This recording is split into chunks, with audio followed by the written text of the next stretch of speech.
Mary was introduced with her full information, and it's also in the booklet. But just to say, I've worked with Mary for a long time. I know the excellent work she does with children in disadvantaged situations, and I have no doubt you're going to find this a very stimulating session. So, just over to Mary. Thank you. Okay, thanks, Phil. Okay, nice to see some of you again. What I'm going to be talking about today is really the kind of things that might affect learning and behaviour that children bring into school, particularly those that have come from maybe traumatised, more difficult backgrounds. You know, I mentioned yesterday when we were talking about special needs, this idea of looking beneath the behaviour to see, you know, what might be going on and what might be the issues, and that would be something I'm very interested in. And I'll just say a little bit about why. I trained as a teacher, and when I trained as a teacher, I was working with pupils that had a lot of problems at school and a lot of problems at home, and they were not accessing education, they were not learning. And in my desire to find ways to help them, I kind of was a bit desperate, and I looked into lots and lots of things, you know. One of the things that I came across was something called educational psychotherapy. Educational psychotherapy is a form of therapy that looks at what are the learning blocks that children might be having that are not to do with their ability, that are not cognitive. It's not that they can't do it or they haven't got the potential, but perhaps something emotional or social or in their background has been blocking them from actually being able to learn. And after training as a psychotherapist in that way, I suppose I became interested in how can that help teachers, because there were some things from that really helped me as a teacher, and there were some things that to this day that I often use with staff and teachers to help us perform better, and particularly to help children from difficult backgrounds. So what I'd like to do is share with you some of the ideas from educational psychotherapy that I think are very relevant for children that are coming from troubled backgrounds and that are having blocks in their learning. And hopefully some of it may be relevant when you think of children that you teach or that you know. And some of the ideas, if not all of them, may spark something in your head that will help you with some of your classes. Okay? So, if we can help, right. I just thought I'd start with this slide, which kind of says a lot of where I think the issues are in some of this work. This is a quote from Peter Gray and Sue Panter, who've written a lot about children that have social and emotional behaviour difficulties. It must be recognised the area of pupil behaviour is highly sensitive. It challenges teachers' sense of their own professional competence and both teachers' and parents' self-esteem. Emotions often get in the way of constructive planning. Now, what I understand that to mean is when we feel challenged by some of these children that are very blocked, and when that particularly shows up in a behaviour that we don't know how to manage, it makes us generally feel quite bad.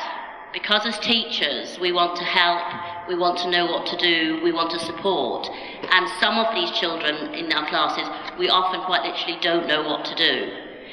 And to be fair, their parents often are quite blocked and upset about it. So if we're not careful, all our emotions tend to kind of get in the way of what we're trying to do. And it can be difficult to take a step back, because we are human beings.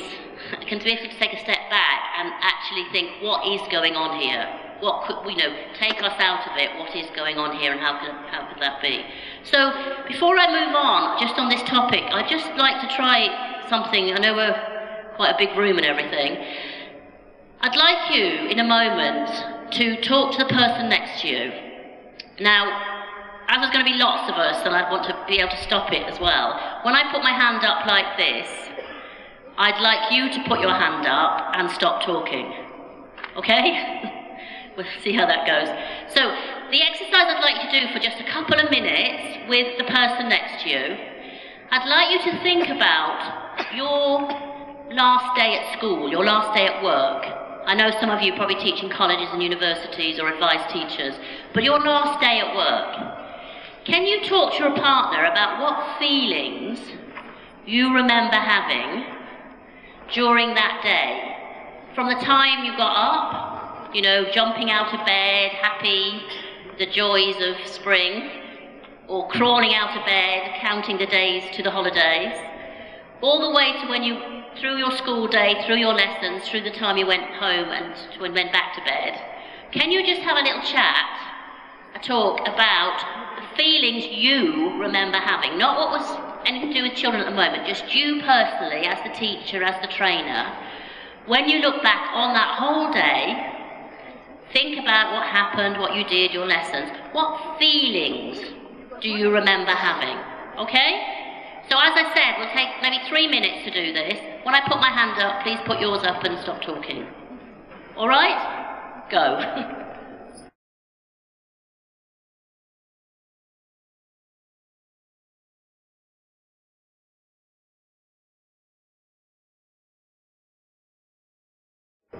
Okay, so just talk to your person next to you, your feelings in your last day.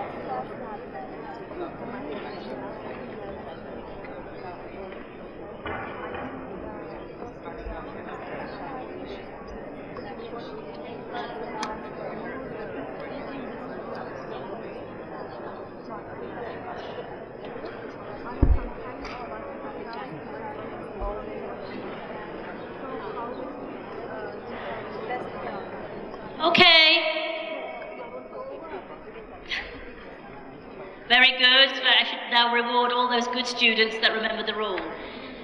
Okay, as there's quite a lot of us, I can't really, I think, take your ideas, but what often happens, and I'd be interested if this happened to you, is that what you notice is a lot of feelings, and quite a roller coaster of feelings, yeah? And very big feelings, you know, from up here to down here, can happen very quickly in a school day. And I think this is very important for us to remember, because it's very difficult to manage children who are having problems if we haven't thought about managing ourselves. And, you know, teaching, I think one of the interesting but also challenging things about teaching is that we are managing relationships all day, every minute of the day. There's nowhere to hide, you know? And because of that, it is important we take some time to think about how to look after ourselves and our own feelings. Because, you know, when we're very challenged by children that are having problems, it's very important that we are in a good state to be in. So, you know, one of the things you might like to think about is what helps you remain positive from all these ups and downs and big feelings. You know, some people say, talk to my colleagues, or have a laugh with them. Some people say, go for a walk, have a cup of tea. Some people say, you know, I used to work with 2 teachers who had decided a plan between them was they had a cupboard in between their classes. They taught history. And after a difficult class, they used to go into their cupboard and shout and scream really loudly and throw their hands up and everything, make a lot of noise, and go, ah! And then they go, right, now I'm fine. And they could go out and they could teach their classes. So that was a little plan they made themselves to be at their best for teaching their classes. So sometimes it can sound like a crazy idea, you know? I said yesterday, someone asked me about self-esteem. I think it's really important at the end of the day you think about the good points in your day so that you go home feeling a bit happier about what you've achieved. That 6 highlights thing. And the other thing, which, you know, to come back to the children I want to talk about, is often teachers' frustrations happen because we feel not in control. You know, we probably are all a little bit control freaks. You don't get up and stand up in front of hundreds of people unless you like a little bit of control. So when we teach children with problems or challenging behaviour in particular, we often feel out of control because things happen that we can't manage. And for example, we can't control what happens to the children at home the night before they come into school. And some children come into school with their minds so full up of problems and worries that they, at that moment, have no room in their head for learning. So sometimes we have to acknowledge that and realise we need to focus, as I said yesterday, we've got our Tigger and Eeyore again, we need to focus on the things that are in our control, the things we can manage, things we can do. Yeah, because otherwise we will not be the kind of teacher that can help these children. Okay, so I wanted to just start off by saying, before I talk about the children, we need to look at ourselves. As I said, manage ourselves, think about what's working for ourselves, how we support each other, because children with issues and problems will trigger things in us very easily. Yeah, some children are very good at getting under your skin, and I'm going to talk a little bit about why. So it is important, you know, I think not enough is talked about in education, how teachers manage their own feelings. In my experience of most training systems, it's not in it. But actually, most children come into school every day and they more or less do the same thing, more or less. What makes the biggest difference is the reactions of the adults around them, right? Even the most troubled and troublesome children, the biggest difference is the reactions of the adults around them. That's why it's important that we as the adults work on ourselves and help each other to stay fit for this job. Yeah? It's not being selfish, it's actually in order to help the children. You can't help the children until you can help yourself. Okay, so let's think about the children. When we think about a good learner, I've got a few things here, and it's on your handouts. If you'd like to make notes, you can. Generally, I would say a good learner feels safe. Yeah, safety is very important for all of us when we're trying to learn something. But also, is able to take risks. Is, not afraid to get things wrong and to learn from it. Has good self-esteem. We talked about that yesterday. So why that's important, because when I get something wrong, it doesn't mean I'm a bad person. When I can't do something, it doesn't mean I'm absolutely stupid at everything. You know, but when I talked about Eeyore, the donkey, the Eeyore thinking is quite the opposite. When I get something wrong, this is proof that I'm an absolute idiot and I'm really stupid and I can't learn, and therefore I might as well give up. A very important thing that we often don't really think about with learning, learners that learn well in classroom situations, I should have said, are able to ask for help. They're able to make use of the teacher and the teacher's knowledge and the teacher's help without expecting to be ridiculed or humiliated or laughed at. Now that might seem like a very small thing, but that assumes in our younger lives we've had an experience of adults who do help us, who do think it's okay if we ask something, who don't shout at us, ridicule us, humiliate us, abuse us. Yeah? If, as a child, you've had a different experience of adults, it's very hard to trust the teacher when you come into school. You know, something very small like asking for help, for many children that have come from difficult backgrounds, is like asking the adult to have power over you to hurt you. And that sounds crazy to us because we all want to be helpful and nice. But if the patterns of my life, which are laid down very early, don't give me that experience, that'll show up sometimes in class as I never ask for help. And because I never ask for help, I never actually can move on in my learning. I'll come back to that. So they're able to concentrate, yeah? Howard Gardner talks about learning being in the flow. When you're in the moment and you're completely concentrating and you're forgetting everything else around you and you're really engaged. Now, many of you may well teach children or young people that find it hard to concentrate on their own work, who are always turning around, looking, touching their neighbour. If they sit near a window, they're touching the blind. They, you know, for 2 minutes they can do something, then they're jumping up. Often, coming back to yesterday, these children in the UK are given the label ADHD when they're assessed. In fact, I used to work in Essex, where there must have been something in the water, because every child I came across really had ADHD, according to the psychiatrist. If you've learned that as a pattern when you're younger, and you come into school, I hope you can see how that might be assessed as something like attention deficit disorder, where actually maybe you need someone to work on you feeling safe. And one of the big things for children like that to say is you don't need to be like that in here. In here is a very important phrase, because maybe they do need to be like that outside. Sometimes coming into school, even in their own country for children, is like coming into another country or even another planet.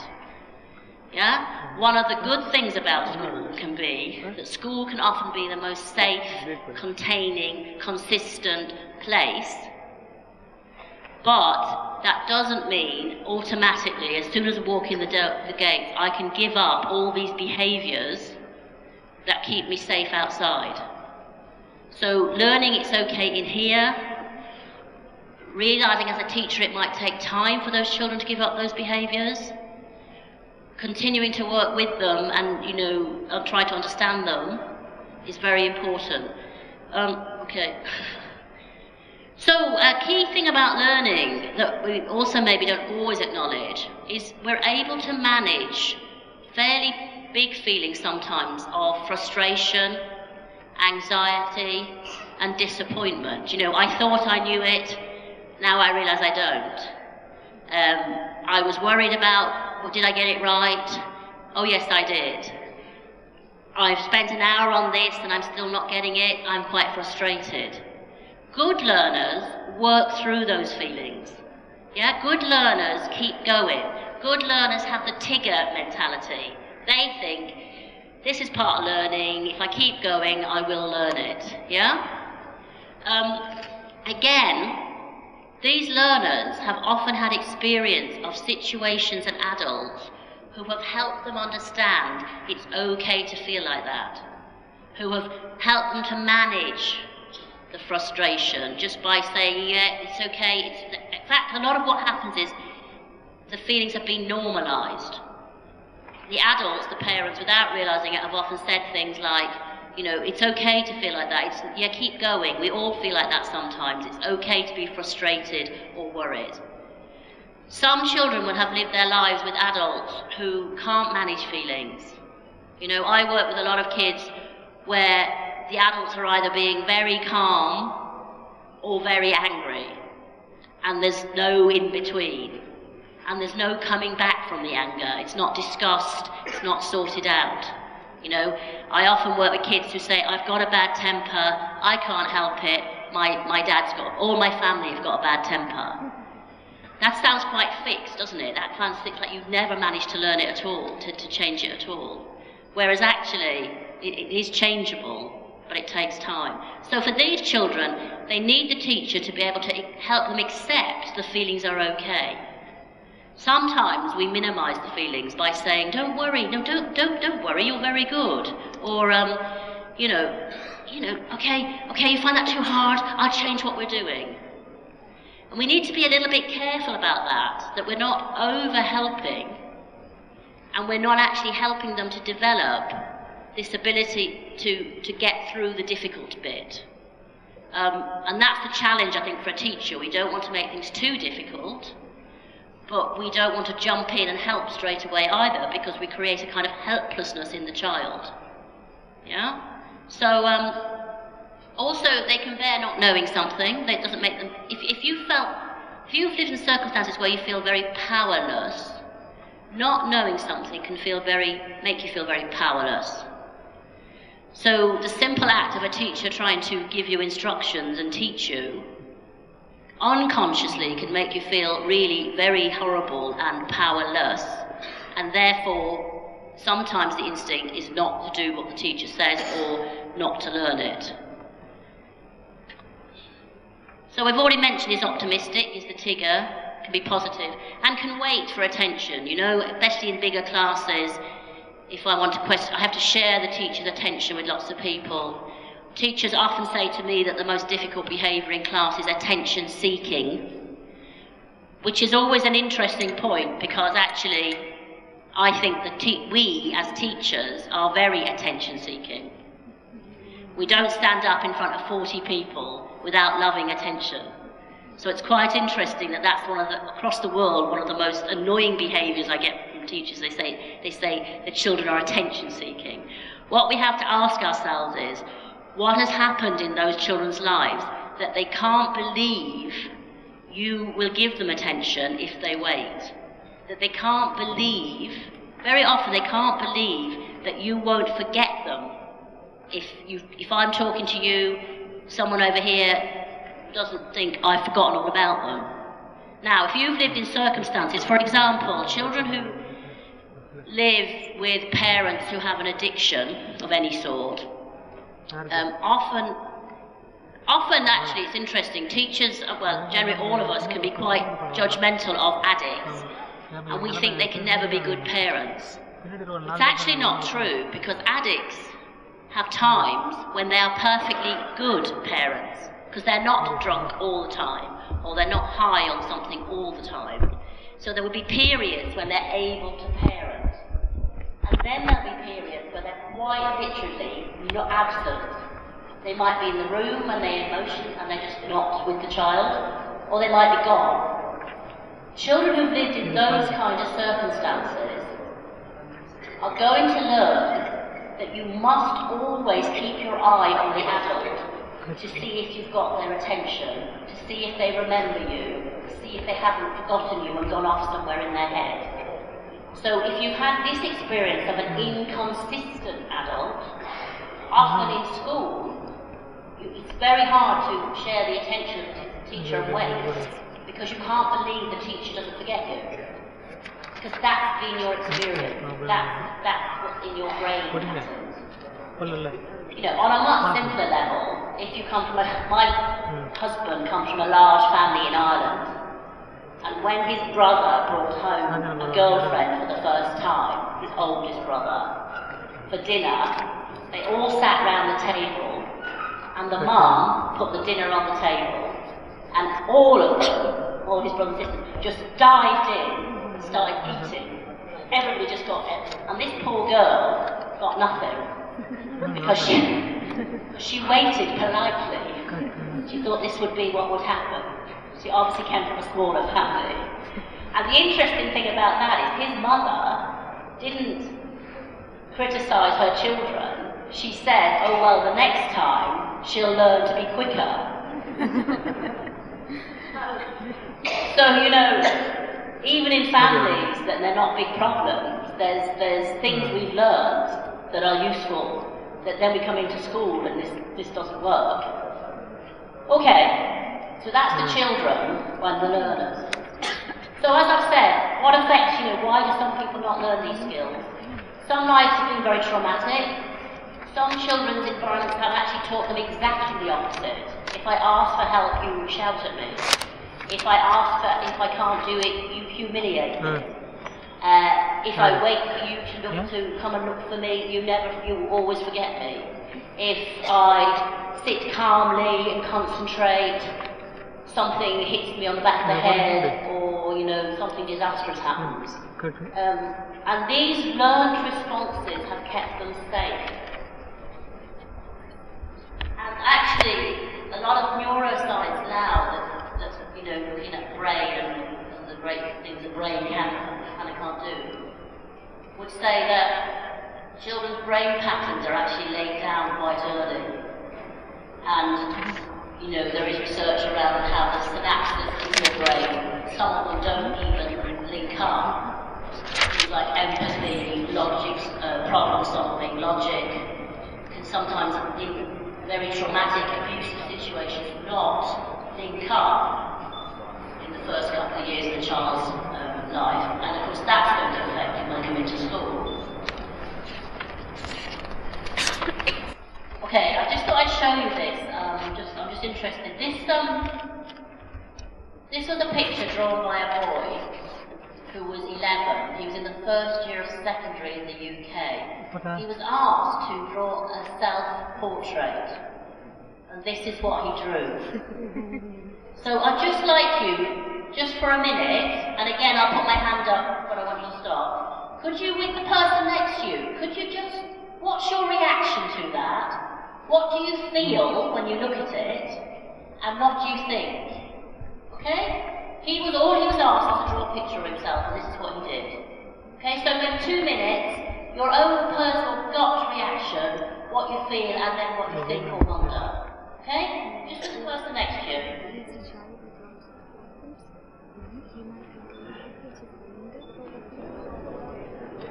Huh?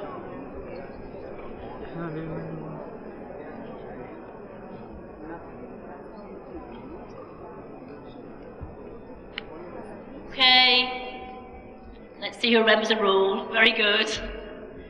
If I was teaching you now, I'd have to reward your good behaviour.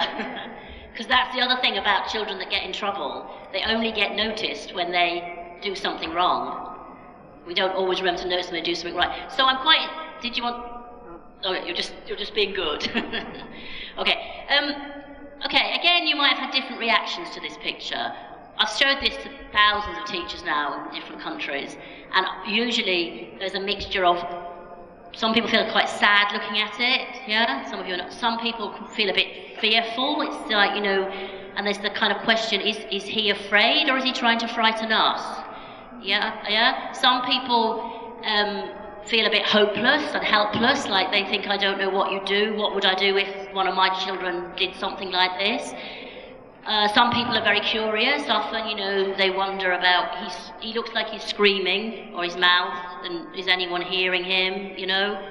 Some people notice there's no ears, the eyes. Just before we move on, some of you might have wondered about the thing on the... it's not loaves of bread. I know it looks like it's his school badge. Because the interesting thing about children, and I'll tell you this, one of this boy's behaviour was he used to run around the school when he couldn't do things, like got frustrated, and then run out of school saying, I hate this school and everyone in it and I'm never coming back. And yet, he drew himself with his school badge. Children who often tell you they hate school, they hate you, they hate English, they hate everything, and their behaviour shows that, actually want to be in school. I know that sounds strange because they're telling you something else, but school is the only place some of them can belong to a structure that's safe. So they might fight you and argue with you and not do things for you, but you are consistent. If your rules are consistent, your structure is consistent, it's safe. And in my experience, 9 times out of 10, children who tell me they hate school, when I ask them to draw themselves with something related to school. So it's a very powerful indication of underneath everything what it is they need. What they appear to tell you they want might be very different to what they need. So we'll look at this in the second part. I'm going to talk about tasks. But just before I move on, the way I would work with this is I would talk about the boy in the picture in the third person. Because this was a boy, like many of these children, who couldn't talk about what was wrong. Who quite literally can't tell you what's wrong. If I haven't had an experience of adults who can help me name my feelings or wonder about me and help me, I don't have the vocabulary in any language to talk about my feelings and how I am. I literally don't know. He was typical. He showed us in his behaviour. He had 2 behaviours. One was he would run out, like I said. The other was sometimes he'd try really hard in class and he you know, really be trying to be perfect, and then when he couldn't do something, he would get really frustrated and bang his head against the wall. Now, both these behaviours are quite upsetting for teachers. Yeah? So his behaviour was telling us something, and we'd all try to sit down and talk to him. This picture was the first breakthrough. We could say, this boy, when I look at this boy, I feel a bit sad.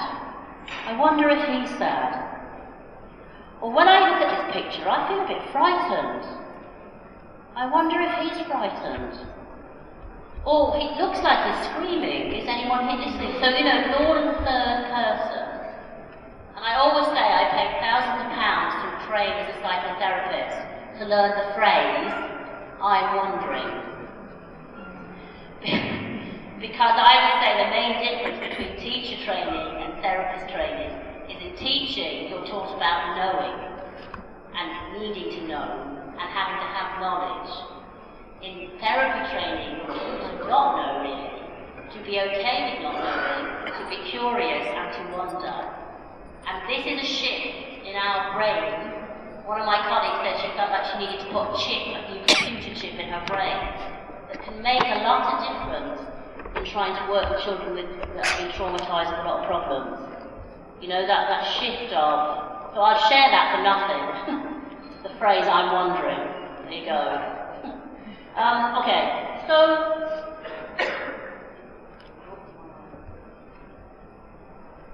the other reason I wanted to show you this briefly is some of our feelings around children that have been in traumatic circumstances are actually helpful to think about, because sometimes what's happened unconsciously is if they can't manage the feeling, they give it to an adult who they feel can manage it.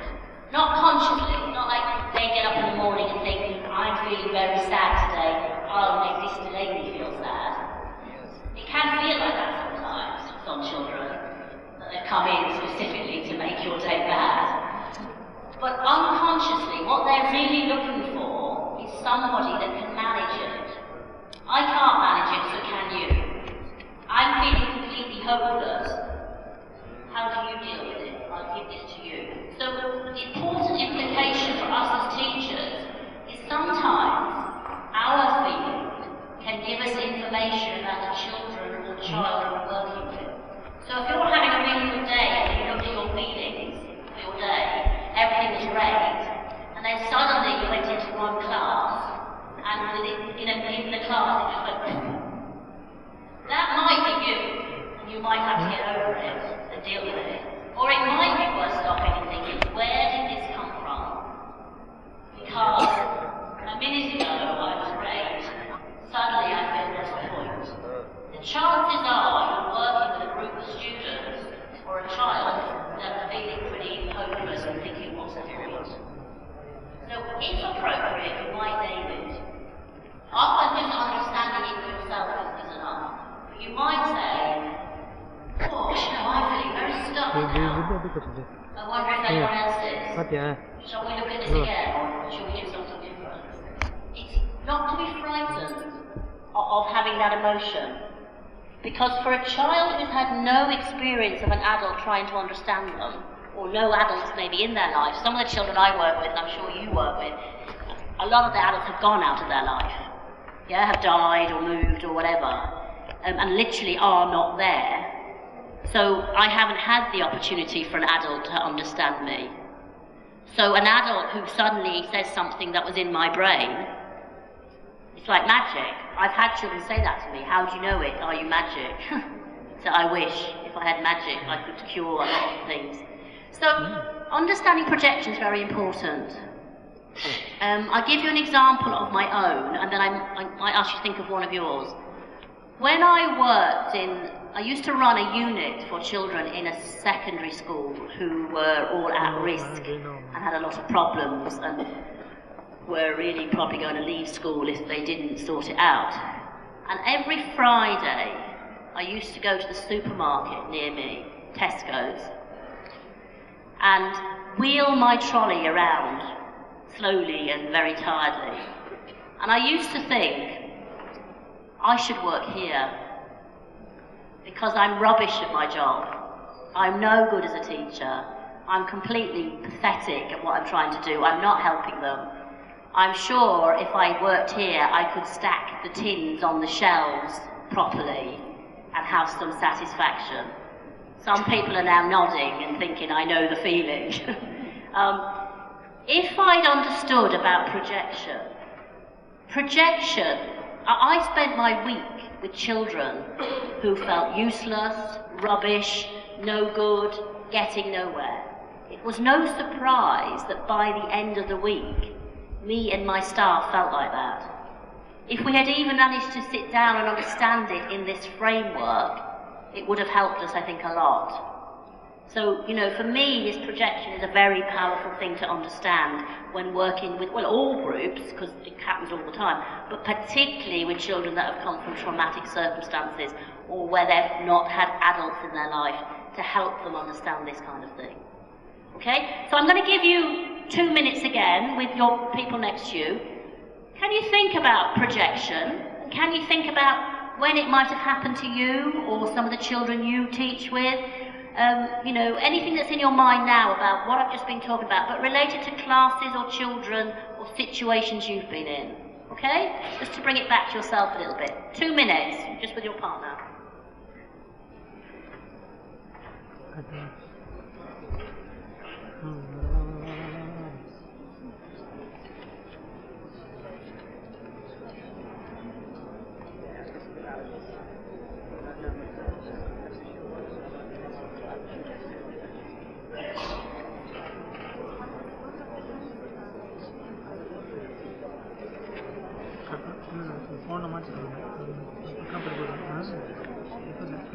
Okay. Still a few people obeying my rule. Very good. Okay. As I say, if we had more time, obviously we could all discuss our examples, but I'm hoping you found some that made some sense to you. Because you know, your slides show the implications. You know, we need to contain them, name them, and sort of, if appropriate for the child, give them back. Because the important thing is, what sometimes happens is we give back the feelings in the same way. So a child's getting angry and the teacher's getting angry. So what you're doing actually is intensifying the anger. You know, you're just making it worse.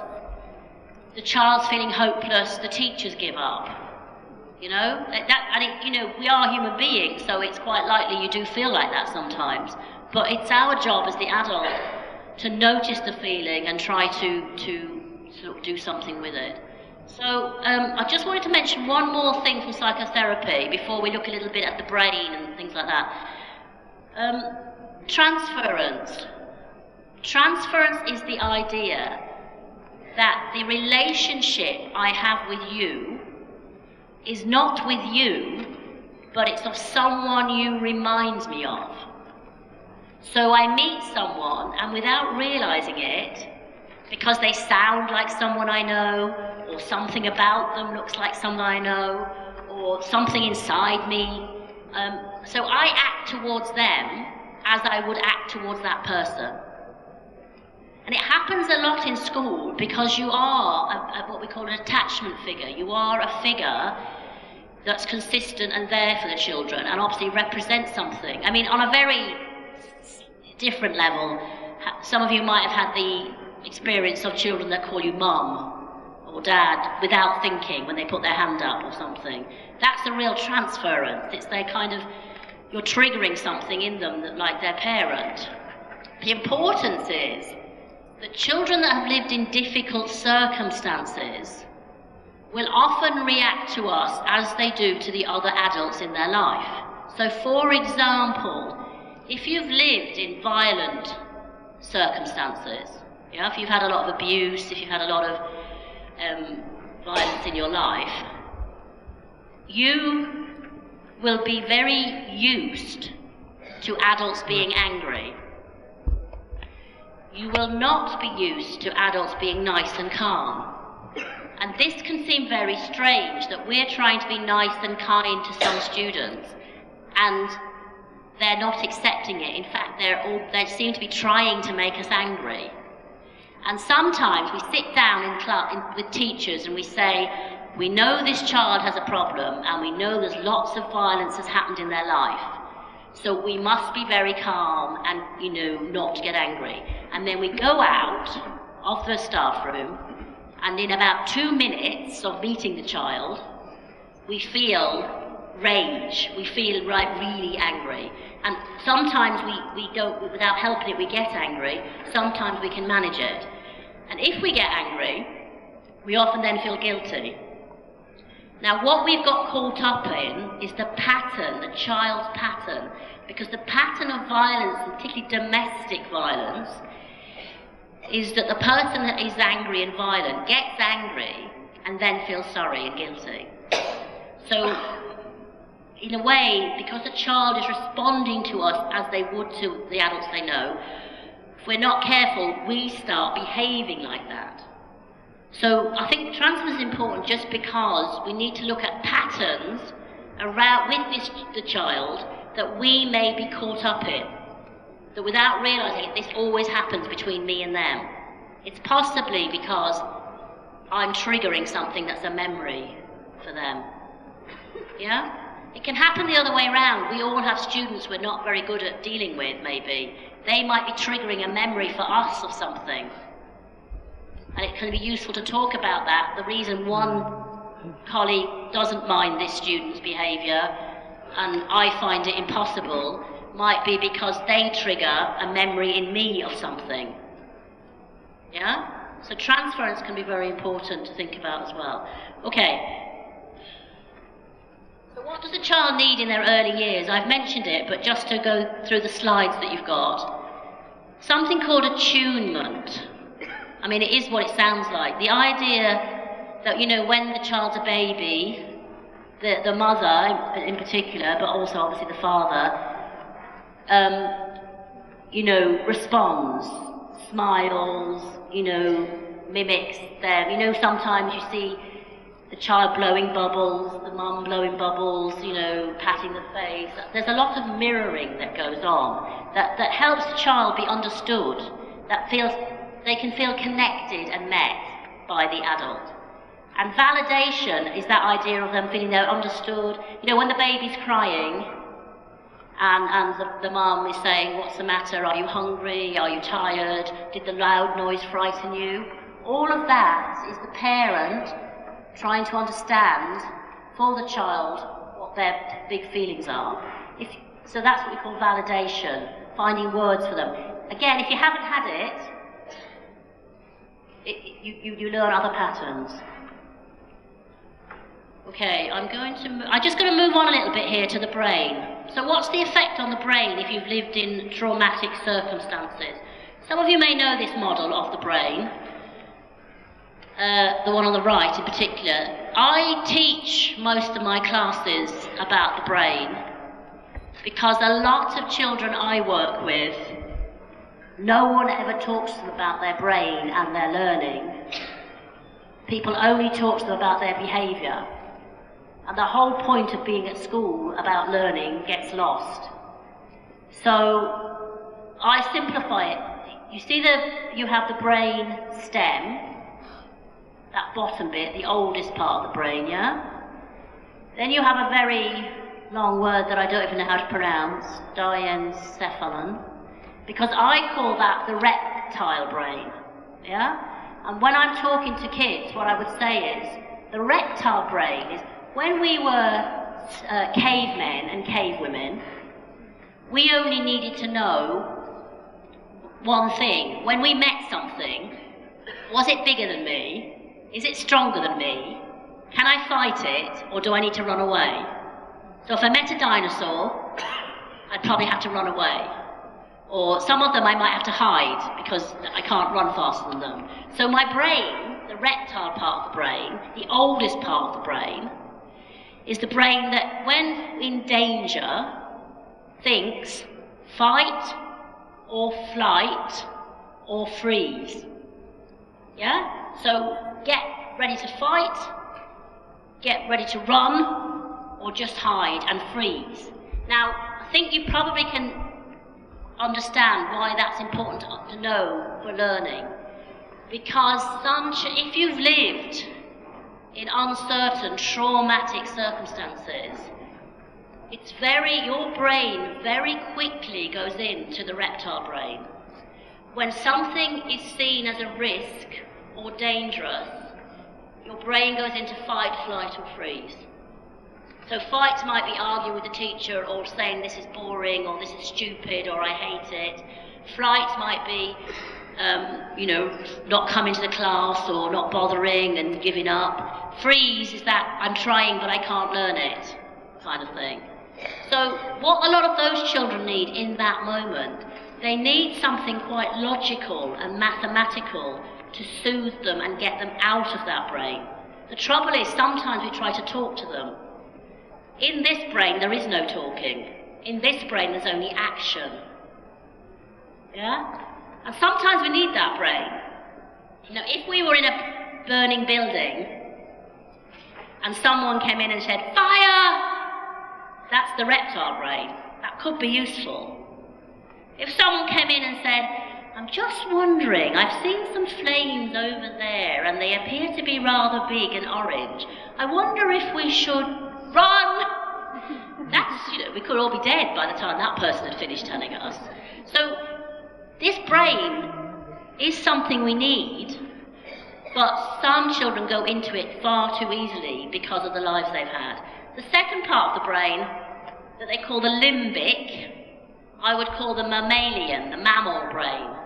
You know, this is the brain, you know, this discussion about have dolphins got feelings and this kind of thing. It's the feelings. It moves on from I just react to I have a feeling.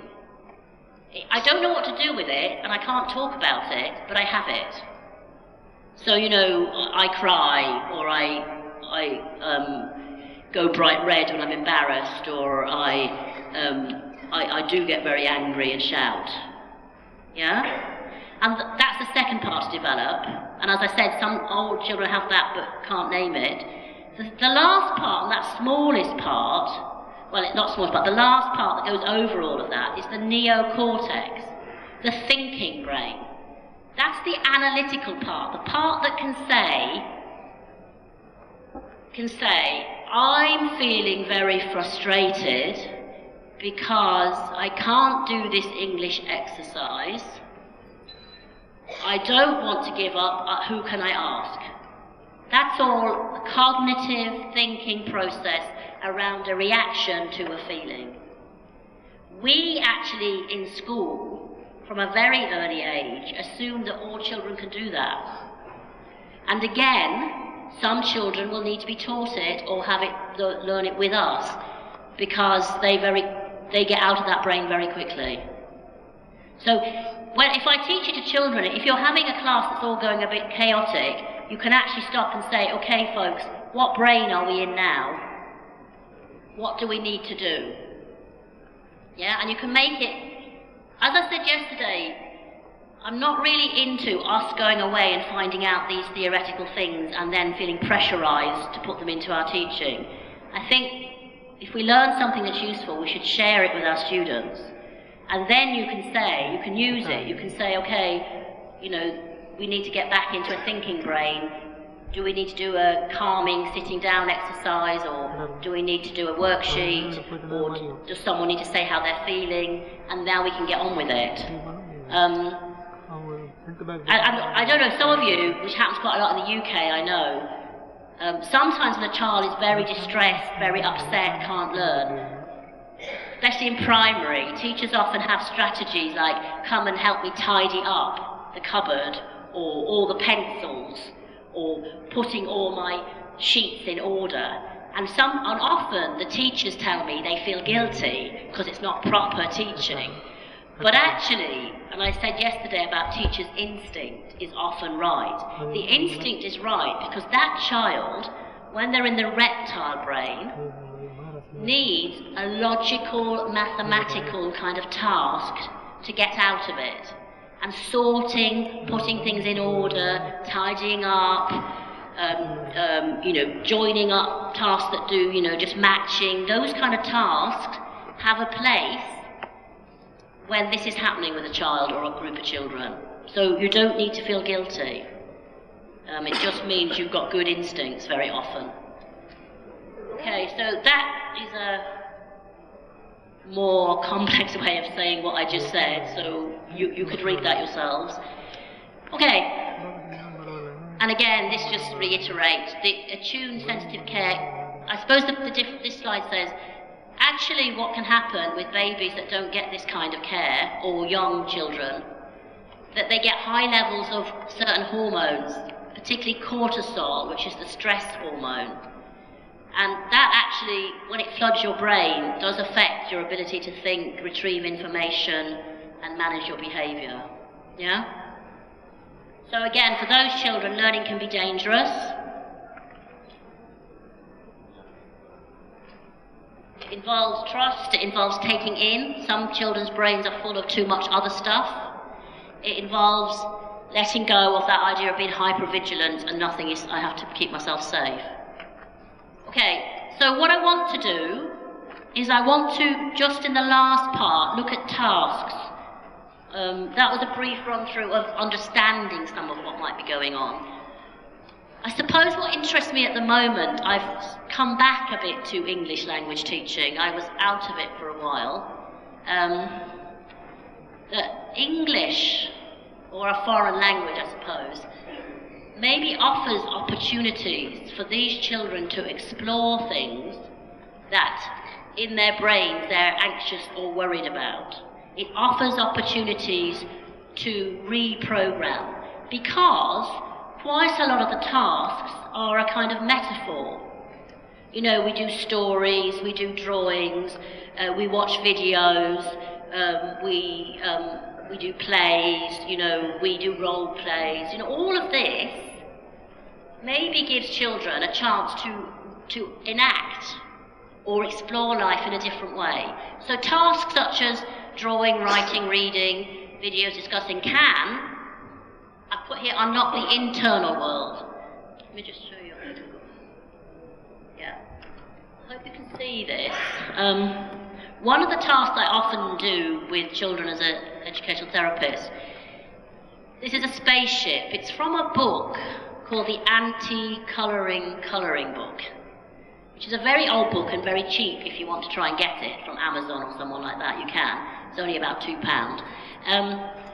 But it has lots of tasks that actually the language teacher can use as prompts for further work. The interesting thing about the task is they all involve creative, exploring a kind of inner world. So the idea that the instruction for this activity is you're going on a journey into space for a long time. What would your spaceship look like? Now, journeys of any sort, writing, describing them, talking about them, watching them, are very important in children relearning stuff about the world. So what children produce in this can be very useful. I'm not suggesting you all go away and use it, but I wanted to show you as an example of this makes the internal world obvious. I don't know if you can see on this slide, this boy, he's got in this corner here lots of things: weapon control chair, sonic cocktail control chair, laser lightning block, mind control explosion, nuclear explosion, weapon reloader. Over here he's got fuel, spare fuel, fuel package. Over here he's got hover plane, ramp access, exit, hover McLaren F1, hover bed. And then and his dad is down here in the middle of all this mind control stuff. And him and his family are around the dining table. Now, as a teacher, we often think, oh, what does that mean? I know, I'll tell you. I think this means, that's not the way I'd work, because we don't know what this means. But this is a useful prompt, like the picture of the boy. One thing you might, what's interesting is, what do you notice? In the plenary yesterday, we were talking about teachers have to see. I think that's really important, to notice. One thing you probably notice is a lot about control and keeping yourself safe and weapons. You know, you're going to defend yourself and fight, possibly before someone fights you. This was a little boy who was quite hard to work with because he was very small and often he did exactly what he was told. And sometimes he just refused. Sometimes he just refused to do things. And I was working with him because he'd refused to go to history. And we tried all the normal things. He'd Did he like the teacher? Was it too hard? Was it other people in the class? Was it the time of day? These are all the sort of things I would look at normally. Nothing seemed to be the problem, but he just wouldn't go. And he actually made teachers quite annoyed because he was very small, but he seemed to have such power, you sort of want, some people wanted to pick him up and put him in the class. That was how, sort of, it's like they wanted to be powerful. Now, if you know, his story is, his mum had left, and his dad was trying to look after them, and his dad could be quite violent, but also was doing his best, but wasn't managing very well either. And often, I think at home, he felt very powerless. You know, you can see he's got all these things about power in his picture, and the need to have it. And I think what happened at school, the way his internal world became external, was every now and then he refused, because that little bit of power was really important. And children that act like that, often, it's what we call omnipotence as a defense, omnipotence, all-powerful. And the problem is, teachers often try to be more powerful. So the way we deal with it is we try to make him do it. We try to, you know, more punishments and things like that. When actually, often children like this, they need the opposite. They need someone to let them have a bit of power. And maybe the power can be sometimes choose the activity. Maybe the power can be, you know, this is what we're doing this week. We all need to do this, but at the end of the class, people can choose to do this thing. Or on Friday, you can choose the topic. You know, giving them a little bit of power that we can allow for learning and not letting it get in the way, not trying to be too powerful over them, which is a hard thing to understand sometimes when they're really annoying us. So that's his internal world.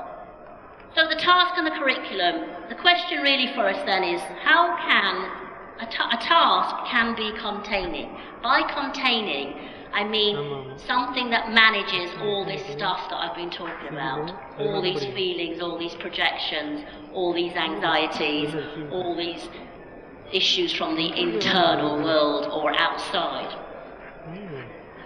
What we often, the question to ask is, what's the need of the child? What's the unmet need, and how do we address it? So there's a few things here that I think are often quite common activities that we do in the English classroom. Word association, you know, those kind of things you do. Chain associative sentences, completing stories, sentences, drawings, putting things in choice, ordering them. And then I know some of you, maybe with younger children, you have more opportunity for expression with painting and drawing and stuff like that. All of these give a chance to explore.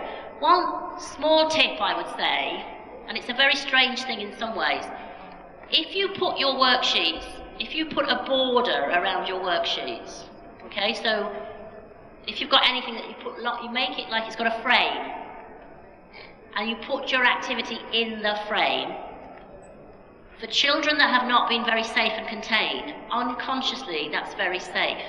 And I know it sounds quite weird, but it's something you can do next week. Put things in frames.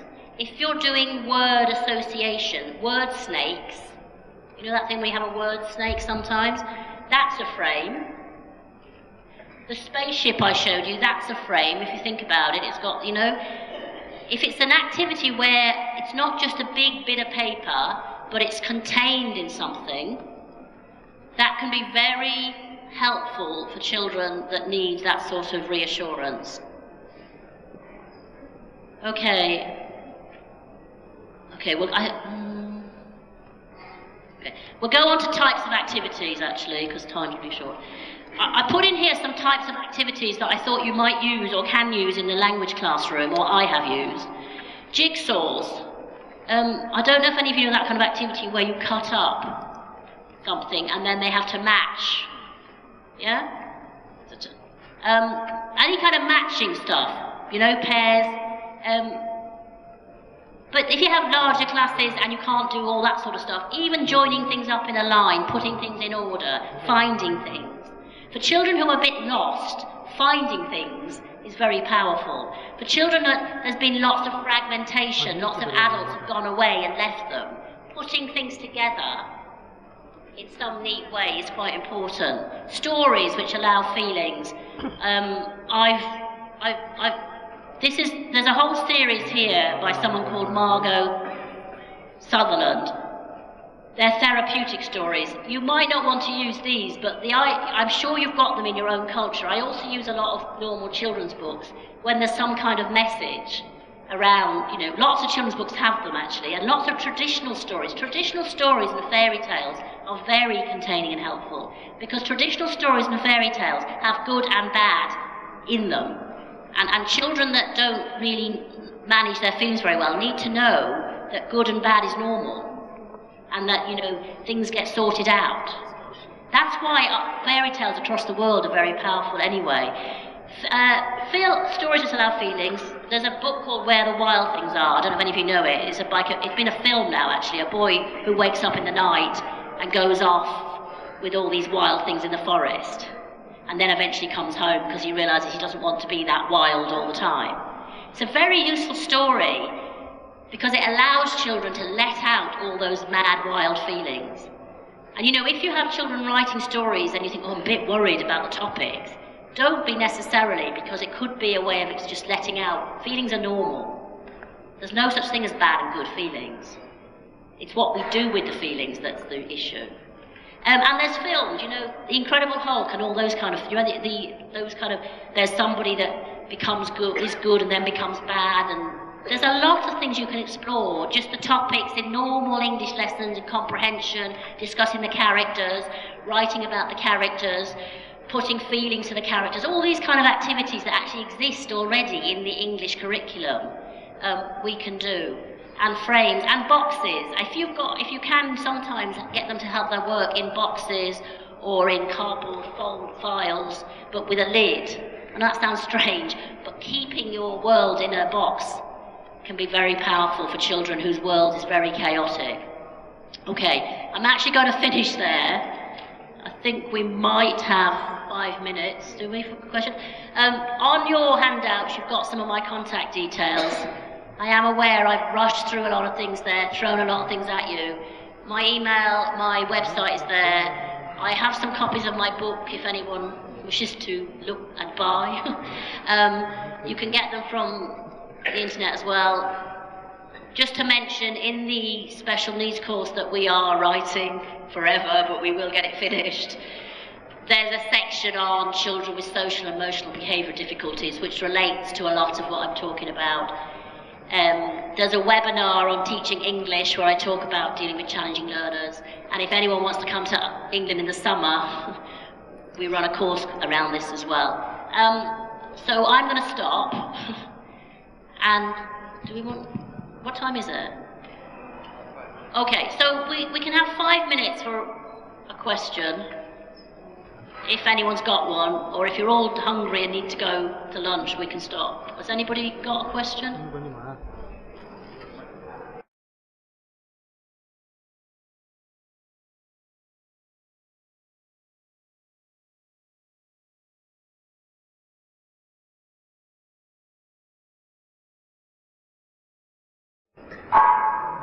How much of psychology would a teacher know in order to be able to do some of these things with her kids? Yeah, it's a good question, actually, a very good question.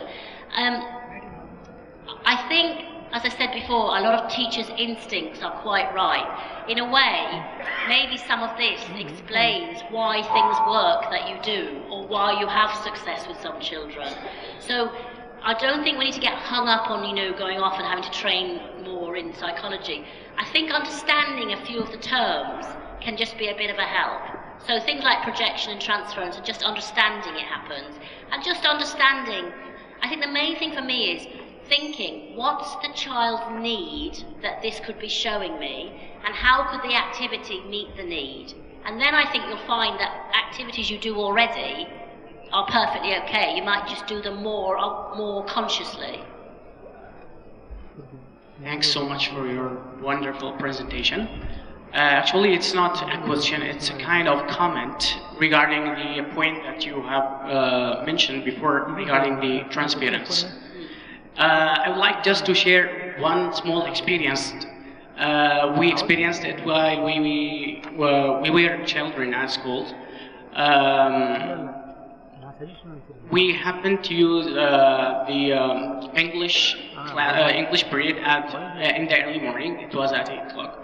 And the teacher who was teaching us, when he comes angry, and the whole classroom, we were just thinking, okay, he must be quarreling with his wife.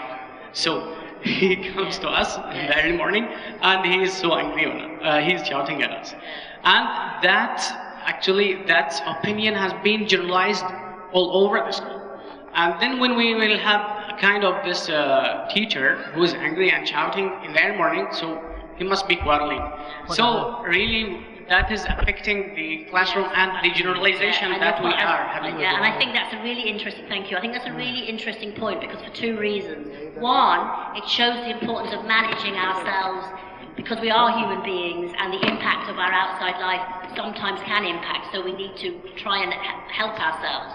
And two, how sensitive students are to the teacher's mood. And you know, that's where they might be wrong about the reason, but they do think about things a lot as to why is the teacher like this. So it's an interesting point on two counts, thank you.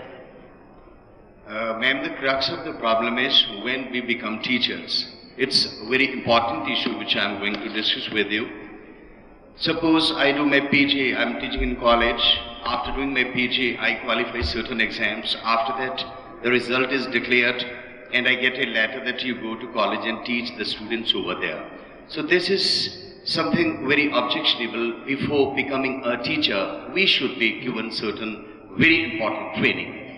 All your questions will find all the answers. Say for example, you go to, I'm speaking about subcontinent, I don't know what is happening in your United Kingdom. In majority of the European countries, when people become drivers, in order to get a license, they have to attend classes for a couple of years.